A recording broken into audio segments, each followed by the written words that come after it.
لیکن قائد اعظم ایک ایسے شخص ہیں پوری تاریخ میں، پوری انسانی تاریخ میں، میں کہوں گا کہ سیاسی لیڈروں میں وہ ایک ایسے رہنما ہیں جن کے متعلق مشہور تھا، انہیں خریدا نہیں جا سکتا۔ متحدہ ہندوستان میں سب سے بڑی جو رشوت ہے، سب سے بڑی جو ایک آپ سمجھ لیں کہ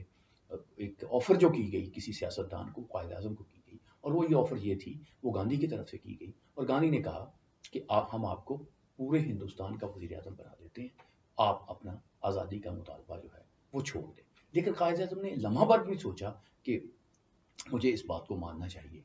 انہوں نے اس کو مسترد کر دیا۔ تاریخ کی کتابوں میں ان کی عظمت کی یہ داستان جو ہے یہ موجود ہے، ہم اس کو پڑھتے ہیں، لیکن اس پہ بہت غور کرنے کی ضرورت ہے۔ قائد اعظم نے اس پیشکش کو جو ہے وہ رد کر دیا، کیونکہ یہ اور ان کے متعلق یہ تاثر تھا کہ انہیں خریدا نہیں جا سکتا۔ اسی لیے وجہ لکشمی پنڈت کہتی تھی مسلم لیگ کے پاس سینکڑوں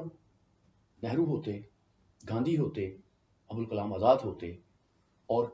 کانگریس کے پاس صرف ایک جناح ہوتے، برصغیر تقسیم نہ ہوتا۔ تو یہ جملہ جو ہے یہ آج بھی ہندوستان میں سنائی دیتا ہے، اور قائد اعظم کی عظمت کو وجہ لکشمی پنڈت جو ہیں وہ اپنے انداز سے ایک ان کی عظمت کو سلام کرتی ہوئی